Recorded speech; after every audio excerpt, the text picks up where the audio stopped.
Bonsoir Nicolas Hénin. Bonsoir. Alors vous êtes grand reporter, journaliste d'investigation, vous êtes surtout connu comme spécialiste du Moyen-Orient, vous avez publié en 2015 Djihad Academy sur nos erreurs face à l'État islamique, vous avez travaillé notamment en Irak, en Jordanie et en Syrie. En Syrie, vous avez été enlevé à Raqqa en juin 2013, vous serez otage pendant 10 mois, libéré en avril 2014. Oui, c'est pas la meilleure page de ma carrière. J'imagine. Et donc aujourd'hui, vous publiez La France russe, enquête sur les réseaux Poutine aux éditions Fayard. Alors dans ce livre, vous expliquez en fait que depuis son arrivée au pouvoir en 2000, Vladimir Poutine a relancé un énorme réseau d'influence en France, comme du temps de l'URSS, un réseau d'influence politique, médiatique, sur Internet aussi, on va en parler, dans les services de renseignement, jusqu'aux religieux aussi, avec la construction d'une cathédrale orthodoxe au Quai Branly à Paris. On serait revenu, Nicolas Hénin, au temps de la guerre froide. Ça s'est fait en plusieurs étapes. C'est pas dès son arrivée en 2000. À partir de. Oui, et c'est surtout ce qui est intéressant, c'est de voir que l'activation ou la réactivation de cette politique d'influence correspond à chaque fois à des expéditions militaires de la Russie. Première étape de la réactivation 2008, simultanément avec la guerre de Géorgie.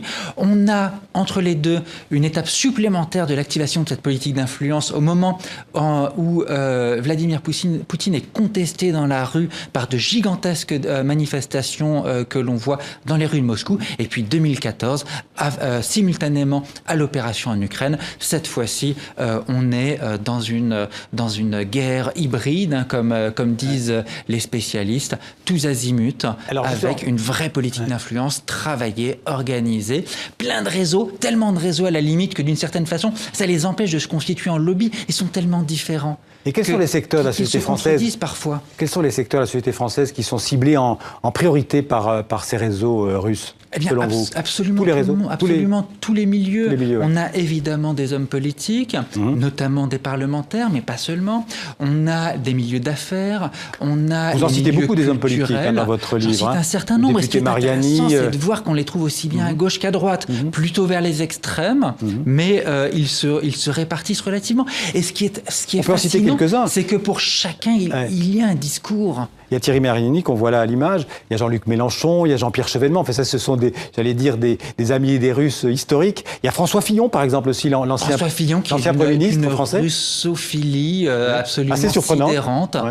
Mais lui, je pense que c'est davantage par le biais des chrétiens d'Orient, parce qu'il s'est complètement entiché des chrétiens d'Orient, et il imagine que la présence russe au Moyen-Orient et les interventions russes au Moyen-Orient permettent d'aider cette communauté. À mon sens, c'est plutôt l'inverse, mais bon, c'est un autre débat. Alors il y a Nicolas Sarkozy aussi qui est tombé sous le charme de Vladimir Poutine quand il était au pouvoir, et même encore aujourd'hui d'ailleurs, parce qu'il l'a vu récemment. Tomber sous le charme, c'est une façon un petit peu spéciale de le raconter, puisque je rapporte dans mon livre que c'est plutôt sous l'effet d'une clé de bras que alors, je sais pas si on peut voir cette image, conviction, cette conversion s'est effectuée. C'était en 2007, je crois, au moment d'un G8. Le premier G8, oui. Alors qu'est-ce qui s'est passé? Parce qu'on a tout le monde croyait que Sarkozy, Nicolas qu'il était sous, en fait. Ivre, tout le monde était encore dans les souvenirs du naufrage éthylique dans lesquels Boris Yeltsin avait plongé. Et voyant Nicolas Sarkozy sortir de la salle de presse, on voit l'image là, en effet, derrière.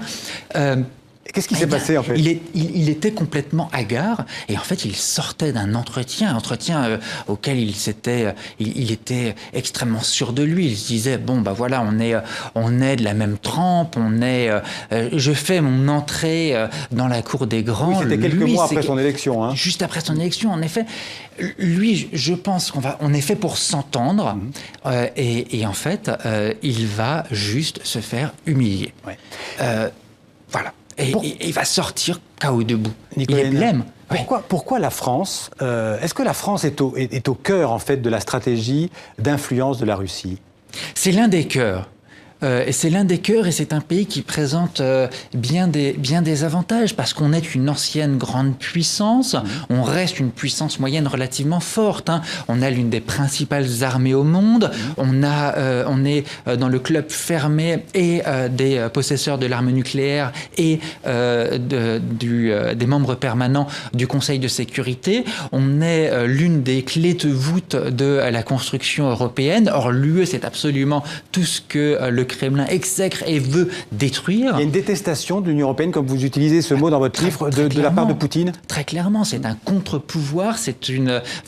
Poutine veut rééquilibrer vers l'Europe, vers l'Est et la Russie vers l'Asie. En divisant Pour lui, l'Europe. c'est le bloc continental qui est important. Le terme d'Eurasie est un des termes qui est clé dans le discours des poutinolâtres français et dans le discours des idéologues russes qui sont dans l'entourage de Poutine. Bien sûr, évidemment. Dont vous parlez dans votre livre. On pense en particulier à Douguine, qui est un espèce de fantasque personnage très réactionnaire. Un peu le Rasputin de Poutine. Exactement, qui va beaucoup l'influencer et qui, lui, est une figure de cet eurasisme qui est une forme de révolution conservatrice fondée sur le continent européen, la puissance continentale contre l'atlantisme. Je voudrais revenir un instant sur les hommes politiques qui sont séduits par Poutine. On en a cité quelques-uns. Il y a aussi la famille Le Pen, Jean-Marie Le Pen et Marine Le Pen.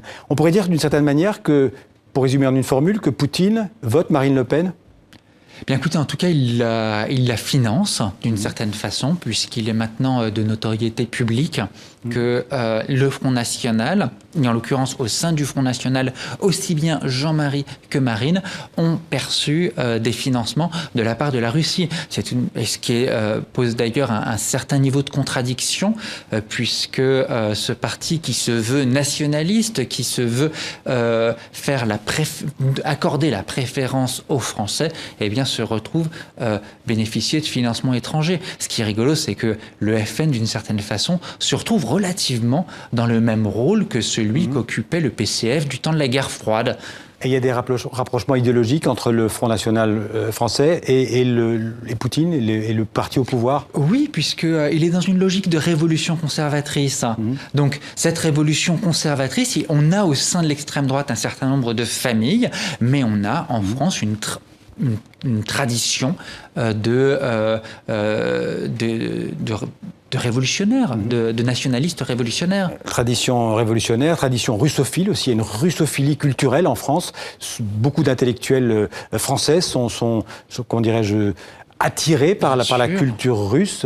Bien sûr. Ça fait partie aussi de ces relations. Parce que de fait, on a de réelles proximités entre la France et la Russie, des similarités d'affect. Oui. Et puis, je veux dire, ce n'est pas un hasard que les taxistes parisiens au lendemain de la Première Guerre mondiale étaient des Russes blancs, en fait, qui avaient échappé à la Révolution. Voilà, qui sont venus. Et de fait, je consacre quelques pages à l'histoire des relations franco-russes depuis plus d'un siècle, qui sont une histoire... Même vous citez Napoléon.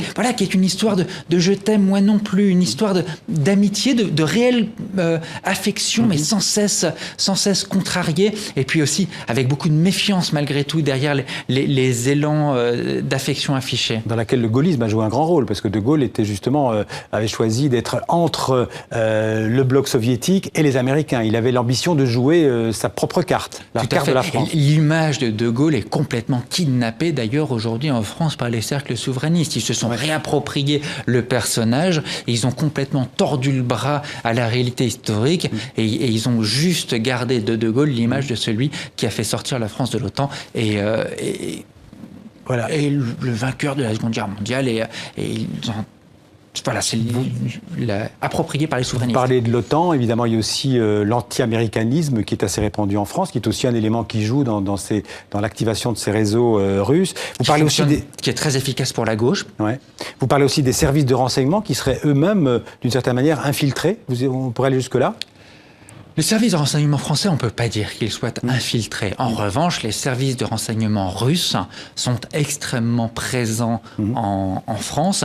Et je cite dans mon livre une note d'évaluation de l'activité de ces services qui est assez sévère à l'égard de la DGSI, qui est en France en charge du contre-espionnage et de la contre-ingérence. Alors vous dites aussi que la Russie est très active sur Internet, sur le développement des virus informatiques. Elle dispose de hackers très efficaces et évidemment ça concerne TV5 Monde, puisqu'il y a eu cette attaque, cette cyberattaque très violente dont TV5 Monde a été victime le 8 avril 2015. Pour vous, il n'y a pas de doute, c'est une attaque des hackers russes?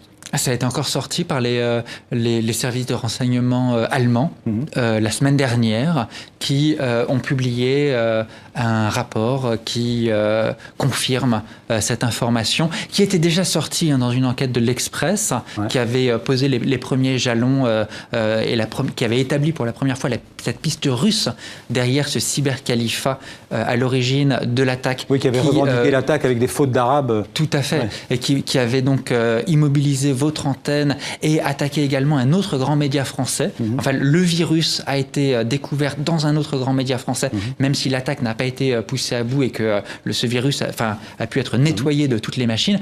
Mais de toute façon, quand on regarde l'État islamique, on se rend très bien compte qu'ils n'ont pas le niveau technique pour réaliser de telles attaques. Et ils n'ont jamais revendiqué de telles attaques. Il fallait connaître le défaut d'un multiplexeur d'une marque américaine. Il fallait avoir une connaissance technique extrêmement solide pour pouvoir mener cette attaque. Pourquoi les Russes ont voulu attaquer TV5 Monde? Juste pour faire une diversion, une formidable diversion, au moment où... Enfin, les Russes ont intérêt à ce qu'on soit paniqué par le risque terroriste, de même qu'on soit paniqué par le risque migratoire, et qu'on détourne notre intérêt, parce que sous l'effet de la panique, eh bien, on aille s'allier à l'offre de bloc continental qu'ils nous font. Merci Nicolas Hénin. Pour en savoir plus donc, sur ces réseaux russes, ces réseaux Poutine en France, la France russe, votre livre donc chez Fayard. Merci d'avoir été l'invité du Grand Angle, du TV5 Monde et du 64 minutes bien entendu. Merci. Merci à vous.